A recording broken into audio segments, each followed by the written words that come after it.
ETF index mutual funds నేర్చుకుని stock మార్కెట్లో రాణించాలనుకుంటున్నారా? వెంటనే ఈ నెంబర్కి కాల్ చేయండి. నమస్తే రమ్మగారు. నమస్తే జయ. ఏదైనా పెద్ద కథ చెప్పండి. పూర్వం అట సాకేతపురం అనే ఒక ఊళ్ళో ఒక మంచి వ్యాపారస్తుడు ఒక ఆయన ఉండేవాడు. ఆయనకి వెంటనే ఇద్దరు పిల్లలు పుట్టారు, ఒక అమ్మాయి అబ్బాయి. పిల్లాడి పేరు సుమతి, ఆ అమ్మాయి పేరు సునీత. సుమతి అలా పెట్టుకుంటారు, మంచి పేరు. మంచి బుద్ధి కలిగిన వాడు, పెట్టుకోవచ్చుగా, అమ్మాయిలాగా ఉంది పేరు. సరే, సుమతి సునీత. అయితే వీళ్ళిద్దరు కొంచెం పెద్దవాళ్ళు అయ్యాక ఆయనకి ఏదో అనారోగ్యం చేసింది. అసలు ఆ పిల్లాడుట కలిసే ఉండేవాళ్ళు, అన్నా చెల్లి. ఎప్పుడు ఎడబాయని జంటగా ఉండేవాళ్ళు, కలిసి ఆడుకునేవాళ్ళు, కలిసే పాఠశాలకు వెళ్ళేవాళ్ళు, ఏదైనా లెక్కలు డొక్కలు కూర్చుని కలిసే చేసేవాళ్ళు. అన్నం తినేటప్పుడు కూడా సెపరేట్గా కూర్చునేవాళ్ళు కాదు, క్లోజ్గానే ఉండేవాళ్ళు అన్నా చెల్లి. ఈ వ్యాపారస్తుడు కొంచెం పెద్దవాడు అయ్యాడు, ఆయనకి లేట్ ఏజ్లోనే పుట్టారు పిల్లలు. ఆయన ఏమన్నాడంటే, నాయన నాకు ఆరోగ్యం బాగుండలేదు, ఎప్పుడైనా చిటుక్కుని రాలిపోతానేమో, వాళ్ళంత సంపాదించాను, నేను ఇంత లేక కలగటం వల్ల పెద్దగా నీకు వ్యాపారం అవి నేనేం నేర్పలేదు, ఇంటి పట్టు నుండి చెల్లెలతో ఆడుకుంటూ గడిపేశావు, నాకేదైనా అయితే. పక్కనే శ్రీపురం అని ఇంకో నగరం ఉంది, ఆ నగరంలో లక్ష్మీగుప్తుడని నా స్నేహితుడు ఉన్నాడు, మరి అక్కడికి వెళ్ళు, నువ్వు వెళ్తే నీకు బిజినెస్ టాక్టిక్స్ అతను నేర్పిస్తాడు.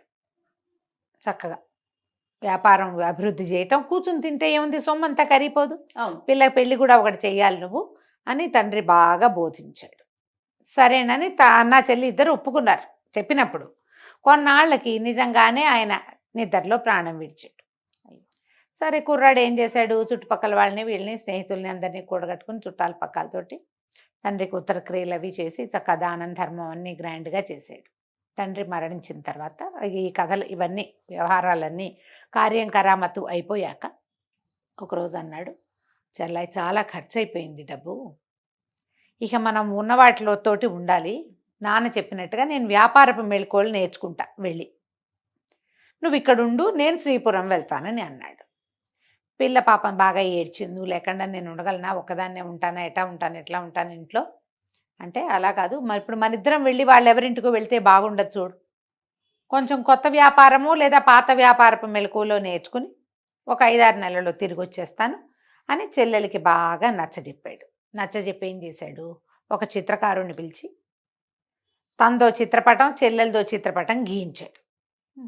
తన పటం చెల్లెలి బెడ్రూమ్లో పెట్టాడు, చెల్లెలి ఫోటోని తన చేత్తో పుచ్చుకెళ్ళాడు. రోజు పొద్దున్న లేవగానే చెల్లెలి ఫోటో చూడటం, మళ్ళీ పడుకునేటప్పుడు చెల్లెలి ఫోటో చూడటం, అట్లా అని పెట్టుకున్నాడు. ఇప్పుడు చేస్తారుగా మన వాళ్ళు కూడా, అట్లా ఫోటోలు మోసుకెళ్తుంటారు. వెళ్ళిపోయాడు శ్రీపురం. వెళ్తే ఆ లక్ష్మీగుప్తుడు అన్న ఆయన ఇంటికి వెళ్తే, ఆయన వీళ్ళ నాన్న పోయారని తెలిసి చాలా దుఃఖించాడు. సొంత అన్నదమ్ముల్లా ఉండేవాళ్ళం మేము, కలిసి ఆడుకున్నాం చిన్నప్పుడంతా, ఉత్తరాలు రాసుకునేవాళ్ళం, కాస్త మీరు పెద్దవాళ్ళు అయ్యాక, మీరు పుట్టాక మేము పెద్దగా కలవలేదు, ఏదో చెప్పాడు. అయితే వీళ్ళకి పిల్లలు లేరు. ఈ పిల్లాడు చక్క స్ఫురద్రూపి, ఒక 20 ఏళ్ళ పిల్లాడు, 19-20 ఏళ్ళ పిల్లాడు ఇంట్లో తిరుగుతుంటే వాళ్ళకు కూడా బాగుంది, సరదాగా ఉంది. అయితే ఈ లక్ష్మీగుప్తుడు ఈ శ్రీపురపు నగర రాజుగారితోటి మంచి స్నేహం కలిగి ఉన్నాడు. అంతకుముందు ఈ కుర్రాడు వాళ్ళ సుమతి వాళ్ళ నాన్నగారు కూడా వచ్చినప్పుడల్లా రాజుగారిని కల్పించేవాడు. తీసుకుపోయి రాజుగారి దగ్గర పరిచయం చేశాడు, నా స్నేహితుడు కొడుకు వ్యాపారంలో మెలకువలు నేర్చుకోవడానికి వచ్చాడండి అంటే, సరే రాజుగారు కూడా ఆదరించాడు బాగా. వస్తూ పోతూ ఉండేవాళ్ళు. రాజుగారికి ఇంచుమించుగా సుమతి వయసే ఒక 2-3 సంవత్సరాలు పెద్దవాడైన కుమారుడు ఉన్నాడు, రాకుమారుడు. అతని పేరు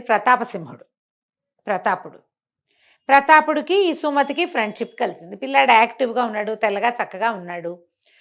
కొత్తగా ప్లేస్ మారి వ్యాపారం నేర్చుకోవడానికి వస్తే మెలకువల్ని అలా సరదాగా ఉంటుంది. ఒకే ఏజ్ వాళ్ళు అయ్యేసరికి ఏదో చిట్ చాటింగ్ కుదురుతూ ఉండేది. తరచుగా రాజభవనంలో విందులు వినోదాలు జరిగేవి. అప్పుడు ఈ లక్ష్మీగుప్తుడిని పిలిచేవాళ్ళు, ఈ అబ్బాయిని సుమతిని కూడా పిలిచి ఇతను పోయి ఒకే వయసు అవటంతో కలిసి ఆడుకోవటం, చదరంగా ఆడడం, పేకాడుకోవటం, చిన్న ట్రిప్స్కి కలిసి వెళ్ళటం జరిగింది. చాలాసార్లు ఈ అబ్బాయే భోజనానికి అక్కడికి వెళ్తూ ఉండేవాడు. తర్వాత ఒకనాడు అన్నాడు లక్ష్మీగుప్తుడితో, తినానా, ఎప్పుడు మనం రాజకుమారుడు పిలుస్తున్నాడు, మనమే భోజనాలకు వెళ్తున్నాం, ఎప్పుడైనా మనం కూడా ఒకసారి భోజనాన్ని పిలిస్తే బాగుంటుంది, మనం ఇంట్లో కూడా ఏదైనా చిన్న భోజనానికి పెట్టి పిలుద్దాం అంటే ఆయన కూడా ఒప్పుకున్నాడు. సరే, ఒక రాజకుమారుడితోటి రాకపోక స్నేహము ఇవన్నీ కూడా మంచివే. అంతేగా.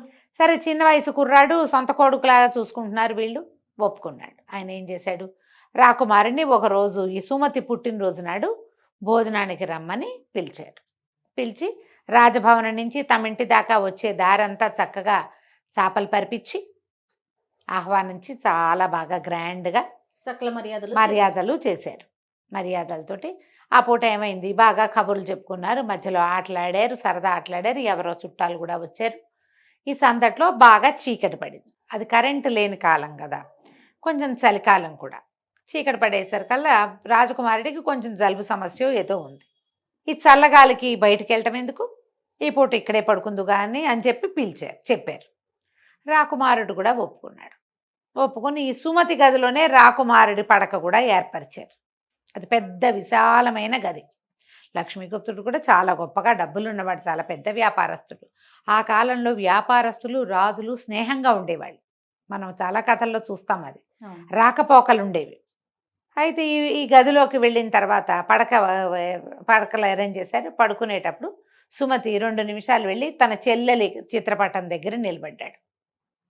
అట్లా అలవాటు, రోజు ఆ ఫోటో చూసి అప్పుడు వచ్చి పడుకున్నాడు. అదే సమయంలో ఈ ప్రతాపసింహుడు కూడా ఆ ఫోటోను చూశాడు. బాగుందో అమ్మాయి, ఆశ్చర్యపోయాడు. కొంచెం మొహం కామ్గా పెట్టుకున్నాడు. అయితే మర్నాడు పొద్దున్న లేచి బయలుదేరేటప్పుడు ముభావంగా ఉన్నాడు. మర్నాడు పొద్దున కూడా అతను చూశాడు. నిద్ర లేవగానే సుమతి వెళ్ళి ఆ ఫోటో దగ్గర నుంచోటం, ఆ ఫోటో మీద దృష్టి పడింది బాగా. చాలా అందంగా, అంత సౌందర్యవతితో వీడికి స్నేహం ఉండి నాకు చెప్పలేదనిపించింది.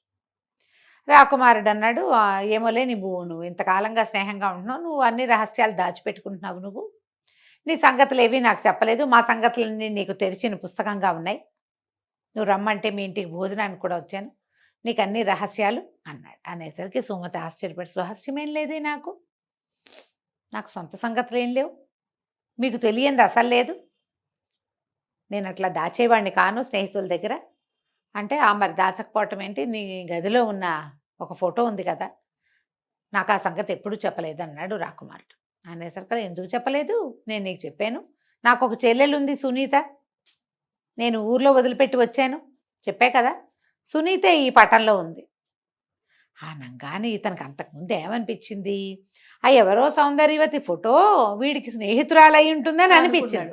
ఎప్పుడైతే చెల్లెలని తెలియంగానే ఇక ఆ అమ్మాయి నాకు కావాలనిపించడం మొదలుపెట్టింది అబ్బాయికి, రాజకుమారుడికి. ఇంటికి వెళ్ళాడు. ఇక మనసంతా ఇక్కడే ఉంది.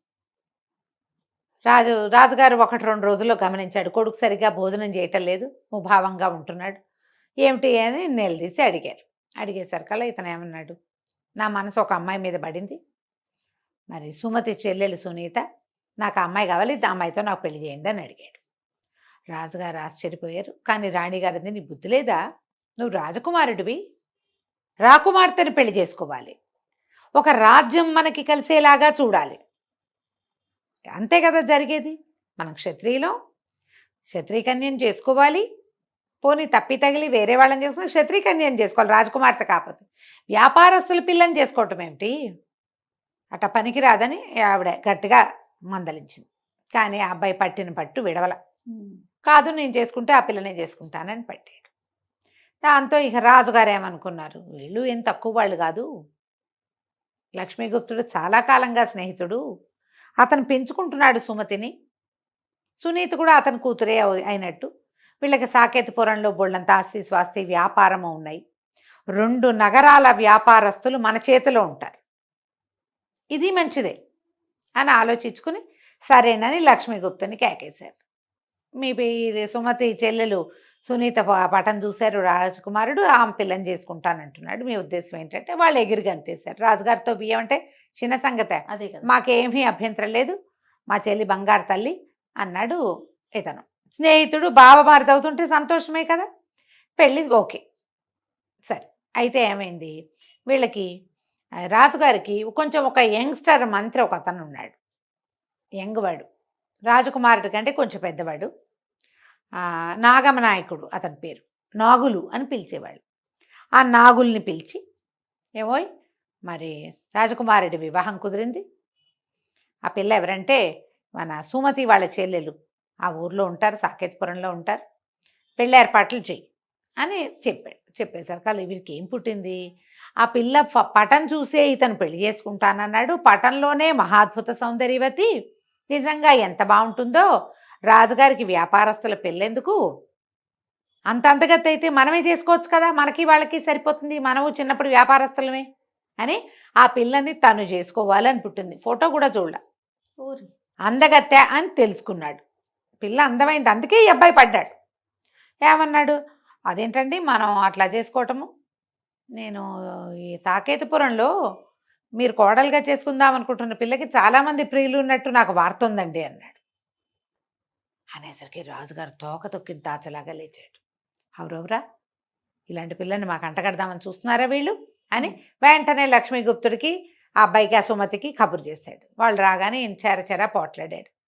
మేము ఒక సంబంధం అడిగేవనుకో, అడిగితే నువ్వు మాకు స్నేహితుడివి కదా, ఆ పిల్ల మీకు తగదండి అని చెప్పద్దు, శీలం లేని పిల్లని మా రాజుగారి కోడల్ని చేయాలనుకుంటున్నావా, రేపొద్దున్న రాణి అవుతుంది కదా ఆ అమ్మాయి, నువ్వు నీ రాజక్షేమం ఆలోచించద్దా, అక్కడ చాలామంది చెడు స్నేహాలు ఉన్న పిల్లని మాకు అంటగడతావా అని పోట్లాడాడు. పోట్లాడేసరికల్లా సుమతి అన్నాడు, అడూరుకోల, మా చెల్లెల్లాంటి పిల్ల భూప్రపంచంలో ఉండదండి, అసలు అది గడప దాటి ఎరగదు పాప, ఇంట్లోనే ఉంటుంది, అసలు స్నేహాలు ఏమిటి, నాతో తప్పిస్తే ఇంకొక మగపిల్లవాడితో మాట్లాడిన దాఖలాలు లేవు, మా నాన్న చాలా జాగ్రత్తగా కట్టుబడిగా పెంచాడు, నేను ఈ ఊరు వస్తూ ఒక ముసలి దాసిని ఏర్పరిచాను, సమస్తమైన వ్యవహారాలు దాసి చక్కబెడుతుంది, కానీ మా చెల్లెలు బయటికి కూడా వెళ్ళదు, మా దగ్గర పనిచేసే వాళ్ళు ఎవరు మా ఇంటికి రారు, బంధువర్గంలో పెద్దవాళ్ళు ఆడవాళ్ళు తప్పిస్తే ఇంకోళ్ళు మా గడప తొక్కరు, నేను చాలా ఏర్పరిచి వచ్చాను, అసలు మా ఇళ్లలో అలాంటి పద్ధతి లేదు, మా అమ్మాయి చాలా మంచిది, ఒకవేళ మీరన్నట్టు మా చెల్లెలు శీలం లేని దాన్ని మీరు చెప్పించగలిగారంటే ఎవరితోటైనా తలయిస్తాను నేను, నాకు మీరు చిత్రవధ చేయండి, నన్ను మీరు నా తల నరికేసేయచ్చు, మీరు ఏమనాలి దాన్ని, ఉరిశిక్ష అనకూడదు, ఇంకొకటి తల నరికేయటమే అని గట్టిగా కొట్టాడాడు. రాజుగారు అవతలవాడు అంత రియాక్ట్ అయ్యేసరి అవునా అలాగా అని వాళ్ళు అనకుండా ఇంతెత్తుని లేచాడు కదా ఈ అబ్బాయి, ఆయన తగ్గిపోయాడు. తగ్గిపోయి నాగులకు చెప్పాడు, ఏమిటో వాళ్ళు ఇలా అంటున్నారు, అలాంటిది ఏం లేదుట అనేసరికల్లా కాదండి నేను ప్రూవ్ చేస్తానన్నాడు. ఆయన ఏం చేశాడు, ఇతను కామ్గా సాకేతపురం వెళ్ళిపోయి ఇప్పుడు ప్రూవ్ చేసి ఆ పిల్లని తను లాక్కోవాలి, ఒక ఉత్తరం రాసి ఆ ఉత్తరం పుచ్చుకొని వెళ్ళి వాళ్ళ ఇంటికి వెళ్ళాడు. వాకిట్లో ఈ ద్వారపాలకులు ఉంటారుగా సాకేతపురంలో, వాళ్ళ దగ్గరికి వెళ్ళి నేను సుమతి పంపించగా వచ్చాను శ్రీపురం నుంచి, ఉత్తరం రాసి పంపించారు, నేను అమ్మాయి గారిని కలవాలి అని అడిగితే ముందు ఉత్తరం లోపలికి పంపించమను, ఉత్తరం చూశాక కలవచ్చో లేదో నేను చూస్తానంది అమ్మడు. ఉత్తరం లోపలికి వెళ్ళింది.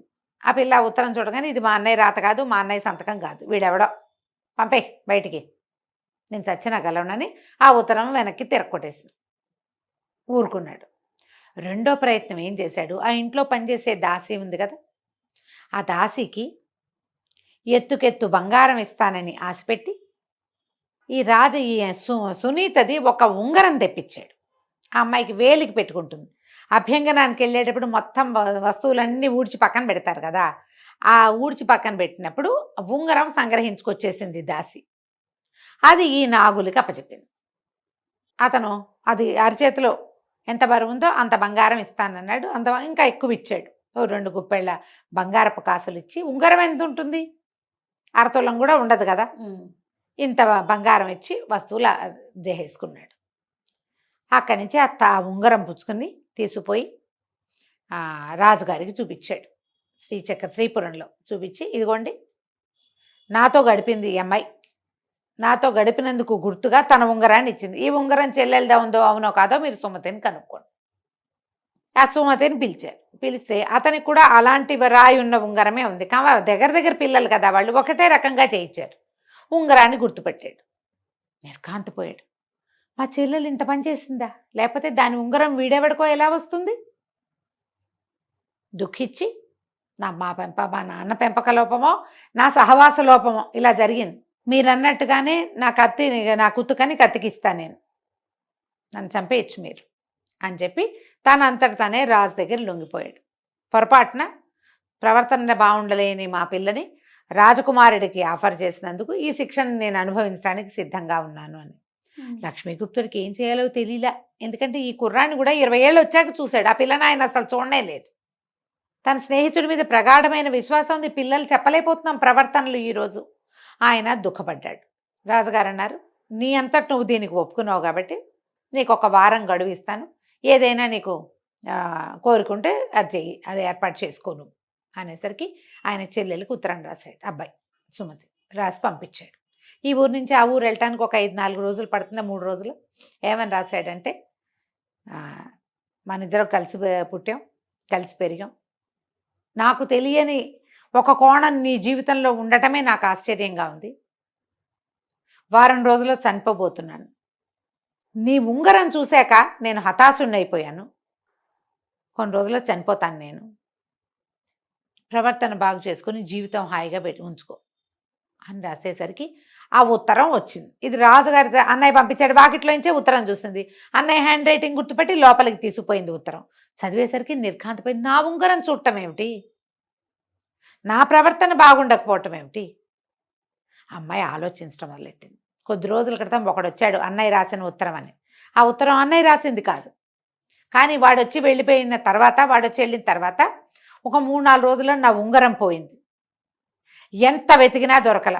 స్నానానికి వెళ్తూ తీసా, నాకు గుర్తుంది. దాన్ని ఎన్ని విధాలు అడిగినా అది నిజం చెప్పల.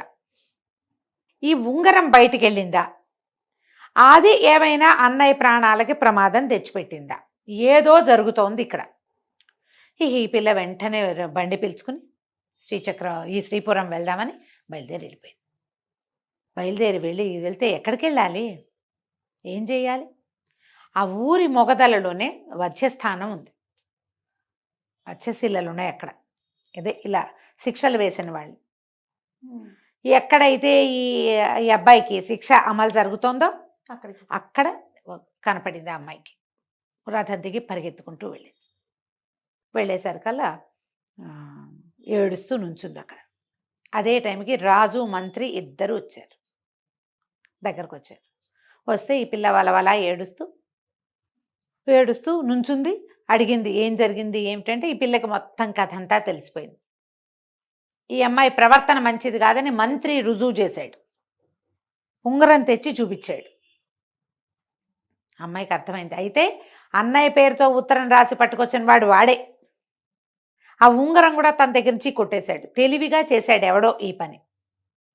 ఆ ఏడుస్తూ అక్కడి నుంచుంటే రాజు మంత్రి కూడా వచ్చారు. రాజుగారికి వెళ్ళి అయ్యా, మీ మంత్రి గారు మా ఇంట్లో దొంగతనం చేశాడండి, మొత్తం నగలన్నీ కొట్టుకుపోయాడు.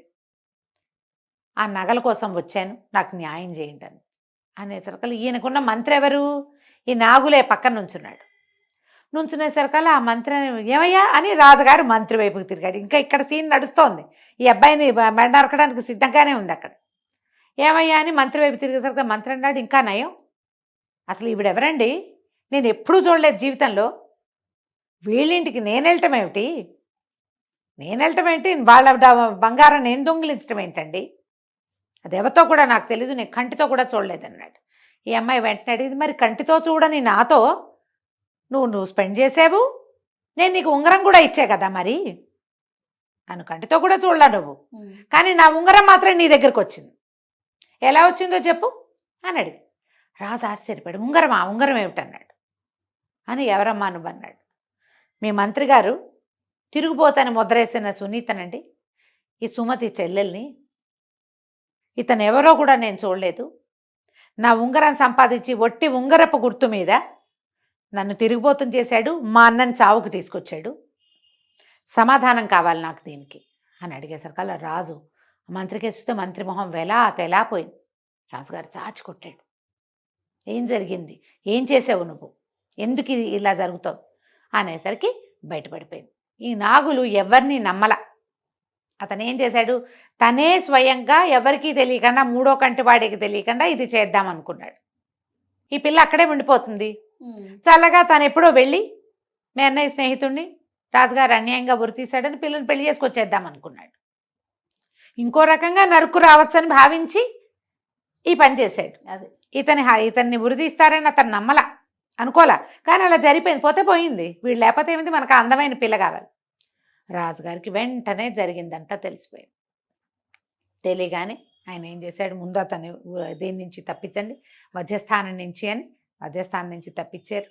ఆయన పదే పదే క్షమాపణలు చెప్పుకున్నాడు. మంత్రి మాట విని ఇంత పొరపాటు చేశాం, ఉంగరం చూసేసరికల్లా నేను అనుమానపడ్డాను, నిన్ను కూడా నేను నమ్మించానని ఎన్నో పరిపరి విధాలుగా సారీ చెప్పారు. నాగుల్ని బురితీశారు. అన్యాయంగా ఒక పరాయి ఊరి పిల్లని ఇలాగ కూలటగా ఈ దేశం అంతా ప్రచారం చేశాడు కదా. ఇదేమో అక్కడ చాలామంది చేరారు, ఉరిదీయబడుతున్నాడు కదా, తను చంపబోతున్నారు, మొత్తం అందరికీ తెలిసిపోయింది. వీడే ఏదో చేశాడు, ఆ పిల్ల చాలా మంచిది అని. తర్వాత రాజుగారు మళ్ళీ వీళ్ళని సుమతిని సునీతని బతిమలాడుకుని లక్ష్మీగుప్తుడిని మధ్యలో పెట్టి మంచి మాట్లాడి చివరికి ప్రతాపసింహుడికి ఇచ్చి ఆ అమ్మాయిని వివాహం చేసుకున్నారు. తర్వాత ఈ శ్రీపురానికి సునీతే భవిష్యత్ కాలంలో రాణి కూడా అయ్యింది. కథ కంచికి మనం ఇంటికి. బాగుంది రమ్మగారు. నమస్తే. నమస్తే జీ.